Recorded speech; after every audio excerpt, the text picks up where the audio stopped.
Bullying, você sabe o que é isso? Quais as consequências? Você já passou por isso? Você conhece alguém que enfrenta esse problema? A nossa convidada de hoje é a psicóloga Viviane Rossi. Não perca, daqui a pouquinho, no Ponto de Equilíbrio.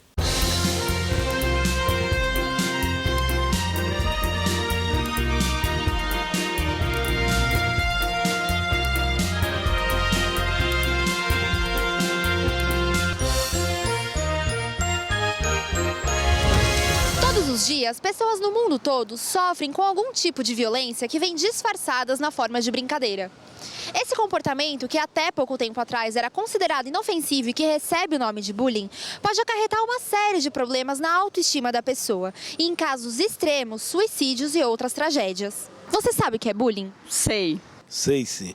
Bullying, sim. Eu acho que é como se fosse zoar com as pessoas. Bullying é ato de discriminar uma pessoa pela raça, por indefinidas coisas cotidianas. Bullying é um monte de pessoas, as pessoas com um certo preconceito pegam algum detalhe de alguma pessoa, exagera e reprime. Você já foi vítima de bullying?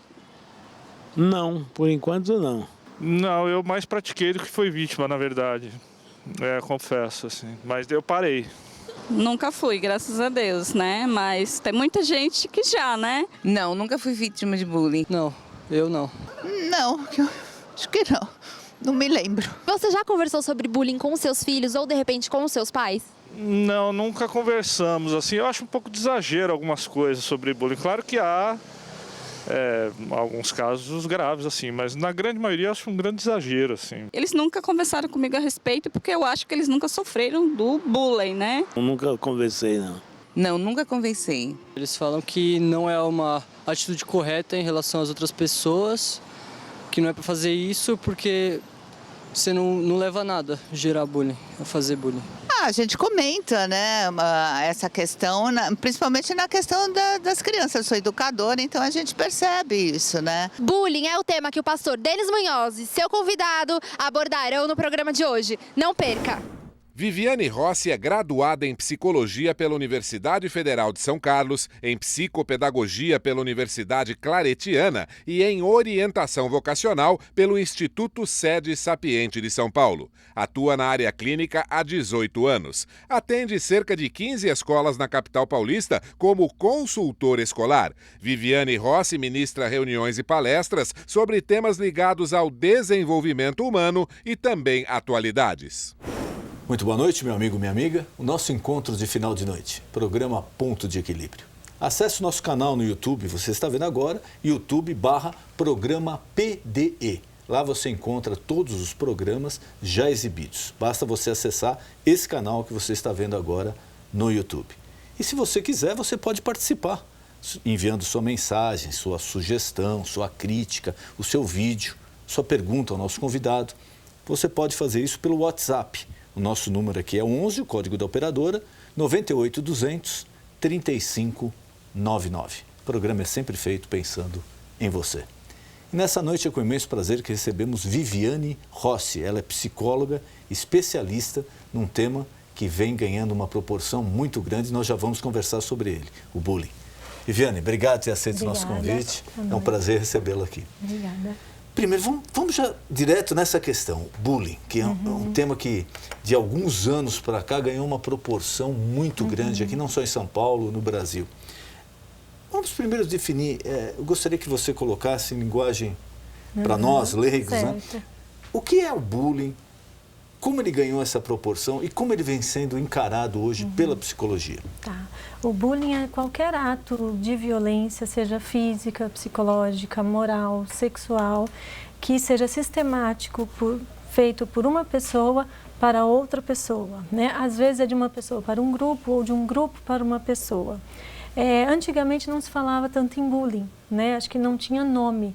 Muita gente sofreu bullying no passado sem saber que isso era um problema. Achavam que era perseguição ou alguma outra coisa, mas não tinha esse nome. A psicologia vem dando cada vez mais importância porque a gente vê ao longo dos anos o dano que causa nas pessoas. Então, por exemplo, a pessoa que sofre bullying na infância, ela carrega com ela durante muito tempo essa coisa da autoimagem prejudicada. Isso vai abalar lá na frente as escolhas dela, as opções que ela faz de um parceiro, uma parceira, um trabalho, as escolhas de amizade e tudo mais. A autoestima fica abalada também. É muito comum no consultório chegar a criança que sofre bullying, né? Então, ao longo dos anos, vem tendo essa mudança. Agora, qual a diferença? Porque quando se fala de bullying hoje, eu como leigo no assunto, lógico, a gente percebe que existe uma semelhança muito grande que acontecia lá na minha geração. De repente, aquele colega de classe no primário era gordinho, era magrinho, ou de repente tinha alguma característica física que chamava atenção e todo mundo falava, ou gordinho, ou magrinho, ou não sei o quê, ou dedinho, ou cabecinha. Qual a diferença que tinha desse tipo de brincadeira, entre aspas, que existia lá na geração, há uma geração ou 2 gerações atrás, e hoje esse bullying, ele se tornou o quê? Mais violento, mais contundente? Eu acho que antigamente existia talvez um pouquinho mais de inocência. Ficava mais na brincadeirinha, o outro talvez não se incomodasse tanto e talvez não fosse tão sistemático. Não que não houvesse as situações sistemáticas também, né? Mas talvez fosse tudo numa dosagem muito menor. Hoje em dia, o que a gente trabalha bastante é para a pessoinha, né, para a criança, adolescente, ficar atento até que ponto aquilo prejudica. Se é uma brincadeira que tudo bem, levei na brincadeira, levei numa boa, não chega a ser um bullying. E o outro também não continua. Agora, na medida em que isso se repete, que traz prejuízo, aí é uma situação de bullying, sim, né? Mas qual é a faixa etária que é mais sensível ao bullying? Porque falam que agora até em faculdades isso está ocorrendo. Sim. Mas é no primário, na pré-escola, é na escola, é no segundo grau. Aonde existe a maior incidência do bullying? Eu não sei dizer a maior incidência. Eu sei que assim, para a criança menor, ela capta menos, né? Então, assim, ela se incomoda menos. As crianças menores também são menos, entre aspas, cruéis, né, na hora de julgar o outro. Então, o incômodo é menor. Dos 10, 11 anos para frente, o incômodo é maior. Porque eles estão formando a autoimagem dele, a identificação, e aquilo fica muito prejudicado. É a fase que o julgamento social é muito importante. E na medida que esse julgamento é ruim, negativo, é pejorativo, a imagem dela fica abalada. Então, faz muito mal, principalmente de 10, 11 para frente. Na faculdade, eu acho que também, né? As escolhas, hoje em dia, às vezes, são feitas muito precocemente. Então, a autoimagem que ele faz para o trabalho, por exemplo, para se colocar numa entrevista, fica ruim, fica negativa. Ele já vai para uma entrevista, por exemplo, com a autoestima baixa, achando que não vai conseguir, que não vai dar conta, que é menos merecedor do que outras pessoas. O bullying existe também uma certa forma de exclusão. De repente você está lá na escola, na hora do intervalo, então onde você senta ninguém vai sentar, ou você vê pessoas olhando, apontando para você. Ele é só a incidência da brincadeira ou passa pela exclusão também? Passa muito pela exclusão. O isolamento social é uma forma de bullying. É um bullying mais velado, né? Mas aquela criança que chega, que não tem um amiguinho, que não tem com quem compartilhar e que ninguém chega perto, ou porque ela tem alguma coisa que desagrada, ou às vezes nem tem algo, né? Às vezes o próprio agressor, entre aspas, o agressor, tem alguma motivação que o incomoda e aí ele junta um grupinho e resolve falar mal daquela criança e exclui. Então esse bullying social acontece sim. E é um dos mais sofridos e mais difíceis de detectar, porque não é claro. A pessoa, os adultos, os professores, os coordenadores, os mesmos familiares não conseguem enxergar com tanta clareza. Então é bem perigoso. E qual o melhor caminho aí para, tratando-se de um menor, de uma criança, que de repente os pais notam que está acontecendo isso com ela, algo estranho? Qual é o melhor caminho? É conversar com a criança, é procurar a escola, é procurar um outro tipo de orientação, é para ser tratado abertamente, ou melhor procurar a direção da escola? Qual o melhor caminho para a família adotar? Eu acho que a família tem que estar sempre atenta em alguns sinais básicos. Por exemplo, a disposição da criança para ir para a escola, a boa vontade dela, a satisfação na hora da volta, Tudo isso são sinais de que ela pode estar ou não satisfeita com as relações sociais dela. Quer dizer, é bom os pais conversarem no dia a dia da criança. Bastante. Bastante perguntar como foi o dia, o que fez na hora do recreio, com quem que brincou, com quem que conversou, se teve uma atividade em grupo, se ela foi, com quem que ela fez, se ela foi escolhida, se ela não foi, como que a professora conseguiu lidar com a situação. Sempre deixar o diálogo muito aberto, sem expor, sem, na verdade, já partir do pressuposto que sofre um bullying, mas sempre estar atento ao que está acontecendo. E, paralelo a isso, está sempre de diálogo aberto com a professora, com a coordenadora, com as pessoas da escola também. Eu acho que o acompanhamento próximo, família, escola, é o melhor, principalmente para as crianças menores. E no caso já do adolescente, ou de repente até daquele que já está cursando uma faculdade, como esse jovem deve encarar isso daí? Como a família deve agir com ele? Eu acho que vai na mesma linha. É sempre o diálogo muito aberto, com um pouco mais de tato, porque o adolescente já é todo... Ele é todo preocupado com a imagem, preocupado com o que os pais vão achar, preocupado com o julgamento do grupo e com o grupo dos pais, e com os pais também. Então é bem delicado você manter o diálogo, sempre conversando e sempre atento aos sinais. Se o adolescente gosta de sair, se não gosta, se ele tem um grupinho, se não tem, como que ele vai, como que ele volta das situações sociais, como que ele vai, como ele volta da faculdade. Tudo isso são sinais que os pais têm que estar atentos. E nessa fase é bem mais delicado. A abordagem tudo tem que se tratando do adolescente é mais delicado. Né? Porque eles ficam mais na defensiva, né? Eles ficam mais preocupados com tudo, né? E eles acham que eles já têm maturidade como adulto e também não são crianças. Então fica naquela fase bem transitória. Né? Então, para algumas coisas, eles querem se comportar como adultos e que os pais não precisam se preocupar. Outras coisas, eles não conseguem, não têm maturidade. Principalmente hoje em dia, que a maturidade está bem mais devagarinho. Né? Existem casos do adolescente ou da criança, ela omitir isso dos pais? Com certeza. Existe porque existe a preocupação com o que os pais vão achar também. Um medo dos pais irem atrás de alguma providência e do que eles vão sofrer depois. Então, por exemplo, um jovem que está sofrendo bullying na faculdade. Os pais chegarem ao ponto de ir na faculdade, para esse jovem é muito sofrido, né? Ou no ensino médio que seja, né? O julgamento e o que vai acontecer depois, como é que vai ser depois que o grupo agressor ou a pessoa agressora souber que ele tomou uma providência. Essa preocupação é muito grande e inibe mesmo a disposição do adolescente pedir ajuda. Por isso Mas que é errado, né, doutora? Porque se ele não vai resolver o problema mantendo quieto, escondendo. Muito errado. Por isso que eu disse que assim, os pais têm que ficar atentos aos sinais que vão dando, que os adolescentes vão dando, né? Os sinais de, até mesmo de roupa, né? Se volta, por exemplo, machucado, ou ferido, ou sujo. É aí que a minha próxima pergunta, justamente, existem casos aí que isso daí desemboca na violência. Sim, sim. E aí, lógico, inclusive tem uma nova legislação que a gente vai falar sobre isso, mas aí já extrapola mesmo.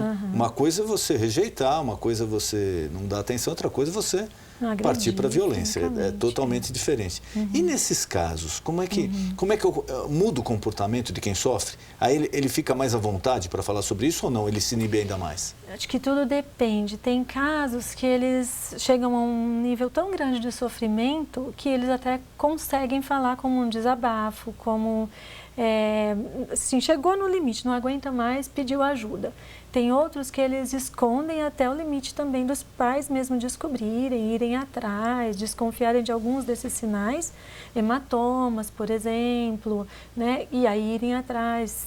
Às vezes chega o caso até de seguir e ver o que está acontecendo, né? Ou conversar com o grupinho que conhece, conversar com amigos, né? Chega a esse ponto. E essa nova legislação sobre o assunto, que é algo recente, na sua opinião, ela vai ajudar? É efetivo ou não? Eu acho que vai ajudar muito, porque assim, eu entendo o papel da escola com uma dificuldade enorme para lidar com isso. São muitas famílias, muitos valores, muitas questões ali no mesmo ambiente, né? A lei, eu acho que organiza isso, né? Ela fala que tem que ter políticas de informação, palestras, folhetos, os professores, coordenadores têm que estar atentos o tempo todo, né? Porque se houver omissão ou negligência de uma situação de bullying, a escola é punida, né? A escola Ela é responsabilizada. Então, acho que nesse sentido é muito bom. Né? Até para os pais, porque assim, muitos pais confundem, né? Eu escuto muito no consultório assim, eu sofri bullying e nunca morri por isso. Né? Mas é também aquela diferença, né, que a gente falava, uma coisa era uma brincadeira ali, que você tinha um apelido, não gostava, outra coisa é essa proporção que tem hoje. Exatamente. E aí os pais precisam ter essa informação do que é o bullying e do que é brincadeira. Eu acho que a boa medida do bullying e da brincadeira, da diferença, é até que ponto causa sofrimento para a criança, para o adolescente. Se é uma coisa que ele lida como normal, faz parte da brincadeira, na verdade, se ele está fortalecido, se tem uma boa autoestima, se está seguro, ele vai lidar como uma coisa de brincadeira, normal, nada demais. Se causa sofrimento, se é uma criança, um adolescente que também já está mais abalado, aí sim é uma situação de bullying. E o bullying é sistemático, não é uma situação isolada, né? São várias situações, sistematicamente sendo aplicado em um indivíduo ou em um grupo, que vai acontecendo e vai trazendo sofrimento. E quando chega num ponto, doutora, que de repente o jovem, a criança fala, olha, eu não quero mais ir à escola, eu não vou mais lá, fala para a família, eu vou mudar, eu vou para uma outra escola, eu não aceito mais isso, eu não estou me sentindo bem. Vale a pena insistir, manter, ou o melhor caminho é realmente novos ares, procurar uma outra alternativa? Dependendo do grau de sofrimento e do grau de desgaste desse adolescente ou criança com a escola e com o grupo social, vale a pena mudar, né?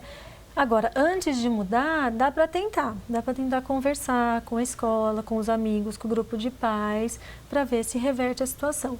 Porque o agressor também precisa ser atendido. O grupo que agride também tem suas motivações e a gente precisa entender esse todo. Né? Por que alguém agride aquele outro alguém? Então, como é feita essa escolha? Olha, a motivação ela é aleatória, de repente, vamos pegar no pé daquele lá. Então, não tem um fator que causa bullying. Não existe isso. Existe, assim, uma motivação muito maior do agressor do que do agredido. Né? O agressor se incomoda com algo, né, que ele acha que vai ter um destaque negativo para o agredido. Geralmente, o agressor também tem uma necessidade de se destacar muito grande.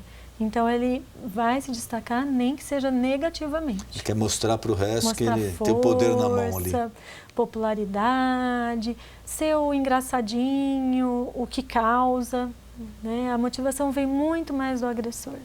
Né? E os casos que a senhora, lógico, na sua experiência já deve ter acompanhado, quais são os sintomas que a pessoa carrega quando ela sofre bullying, de repente, na vida profissional? Ela sofreu lá na faculdade ou na fase da adolescência, e na vida profissional isso acaba refletindo. Quais os mais comuns? Eu acho que a baixa autoestima, que é bem difícil de reverter quanto mais idade a pessoa tem, né? Quando é criança é mais fácil, vai passando a adolescência, a vida adulta é mais difícil. É possível, mas é difícil. Eu acho que a questão das escolhas fica muito comprometida. Então, ela vai topar qualquer trabalho, por exemplo, porque ela acha que ela não precisa de um bom trabalho, de um bom emprego, ou que não tem capacidade para conseguir algo melhor. Isso, não vai ser uma pessoa que vai ter ambições saudáveis, não ambição ruim, mas a ambição saudável de querer crescer, querer progredir. Isso fica muito comprometido na pessoa que sofre bullying e que não cuida desse sofrimento, né? E assim, ela acaba fazendo escolhas muito pequenas diante da própria capacidade, né? Em geral, as pessoas têm um bom potencial de inteligência, de progressão, sonhos dela, né? de sonhos. E a pessoa que tem tudo isso abalado, dependendo da idade, dependendo de como tratou, fica com isso muito prejudicado. E as notas e o desempenho enquanto ela está na escola, na faculdade e sofre o bullying? Já existe algum estudo ligando que o desempenho piora efetivamente ou não? Dependendo, pode piorar, porque a criança pode ter, principalmente na infância, eu acho que isso, ela pode ter uma indisposição de ir bem, uma indisposição de estudar, de ir para a escola. Então, isso afeta, sim. Eu não sei de nenhum estudo efetivo, mas pode existir isso, sim.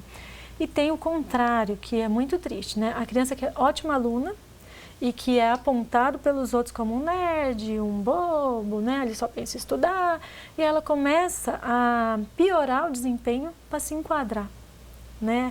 para sofrer menos Ela acha que o problema é ela. Exatamente. É uma inversão de valores, né? É verdade. Aquele que tem um mérito, né, de ser uma pessoa de destaque acaba invertendo para não ter, para passar batido, para não virar alvo de nada, né? Eu já peguei caso no consultório de criança que sempre foi boa aluna, ao tirar uma nota meio ponto a menos, riram, né? E os que riem geralmente são aqueles maus alunos. Tira as notas mais baixas. Né? Como se ela tivesse que ou tá muito lá em cima ou tá aqui embaixo. Ela não pode ser normal, né? E para quem está no dia a dia, a gente já falou das providências que os pais tomam, a escola, mas de repente no dia a dia, quem sofre o bullying conhece o problema muito melhor que qualquer um. Sim. O que ele pode fazer? O que essa pessoa pode fazer para amenizar ou para tentar evitar um agravamento? Eu acho que é descobrir as próprias potencialidades e acreditar nelas, né? Eu acho que é fazer uma racionalização mesmo. O que eu sou bom, o que eu consigo, o que eu posso e acreditar nisso, né? Todos nós temos qualidades, defeitos, coisas que a gente se dá melhor, coisas que não vamos muito bem. Então, se apegar ao que vai bem, ao que consegue e se calcar nisso, né? Basear-se nisso e seguir. Mas e com o grupo, de repente, vale a pena um approach, uma aproximação com o grupo que está fazendo aquele bullying, de falar, olha, eu não sei porque você está fazendo isso daqui comigo, não gosto disso, ou vamos tentar uma outra forma de lidar. Se a pessoa tiver força para enfrentar o grupo, vale a pena. Que a reação é se recolher, né? É se intimidar. Exatamente. Às vezes a pessoa fica muito mexida e aquilo faz com que ela acue, né? Ela fique recuadinha, né? Sem ter forças para enfrentar. E como às vezes é de grupo para pessoa, né? Ela se sente muito pouco perto de um grupo, né? Tem 5 falando mal de mim, mas eu tenho que mostrar o meu lado bom. Então é bem difícil sair desse processo. Precisa de ajuda. E a senhora acha que com essa nova legislação, com a atitude da escola, tem alguma outra coisa que pode ser feito pela sociedade, um processo de conscientização, em conversas, em divulgação, que pode ajudar? Eu acho que sim. Até porque a lei abrange inclusive clubes, agremiações. Então toda situação social, todo lugar que envolve grupos sociais, a lei pega nisso, né? Então acho que toda a sociedade pode trabalhar nisso sim. Tanto que a televisão tem trabalhado bastante, os jornais, revistas. Então acho que sim, pode ter uma abordagem mais efetiva e mais esclarecimentos para prevenir situações de bullying, né? Eu acho muito bacana, as crianças às vezes pequenininhas já falam de bullying, né? Algumas escolas já vêm trabalhando desde muito cedo, elas já sabem o que é bullying, né? Então a informação é sempre boa. Eu acompanho um pouco da mídia do exterior, eu vejo, principalmente nos Estados Unidos, eles passam na mídia uma informação que eu acho que surte um efeito muito grande. Eles associam aquele que pratica o bullying com uma pessoa problemática, que ela que tem um problema, não é outra pessoa. Inclusive eles divulgam em comerciais, em inserções, em programações infantis sobre isso, né? De um bater no outro, derrubar o material e dar risada, e vem todo mundo junto. Então eles apresentam essas pessoas que praticam o bullying como elas é que precisam mudar, elas que são a problemática e não você. Exatamente, porque como eu disse anteriormente, a motivação parte do agressor, né? E a nova lei tem uma questão muito bacana que eu vi, que é cuidar do agressor, não no sentido de puni-lo, mas no sentido de trabalhar a empatia dele, colocar-se no lugar do outro, sentir como que é isso, sensibilizá-lo para a dor que ele causa no outro. Eu acho que é bem por aí mesmo, assim, o agressor é o problema, muitas vezes, da situação, não o agredido. E a gente, às vezes, tem a tendência, claro, a acolher o agredido, sim, mas tem que cuidar do todo, né? Por que que acontece aquilo naquele ambiente? Por que que acontece aquilo naquela situação social? Né? E acontece casos já com adultos ou com profissionais já renomados que de repente trocam de uma empresa. Vamos pegar uma pessoa ali acima de 40 anos, que já é formada, já trabalha há muito tempo, troca uma empresa ou troca de ambiente. Acontece isso também com o adulto? Pode acontecer. Pode acontecer porque dependendo da motivação que fez com que uma pessoa saísse de uma empresa, por exemplo, e ele entrasse, dependendo de como ele for visto nessa entrada, ele pode sofrer o isolamento social, né, no ambiente profissional, a agressão psicológica, moral, Tem o cyberbullying, né, que é a questão da violência, né, pelas pela mídias internet, sociais. isso tudo pode acontecer com os adultos, sim. A gente pensa muito e faz muitas questões políticas e de conscientização para criança e adolescente porque é a fase do desenvolvimento, mas o bullying acontece em qualquer fase da vida, né? Existem, por exemplo, as questões de bullying familiar até, né, que alguém da família sempre é pego, né, para ser chacota, que tem um apelidinho um pouco pejorativo e tudo mais. Então, isso se estende tanto para o ambiente de trabalho, adulto, quanto familiar, social, enfim.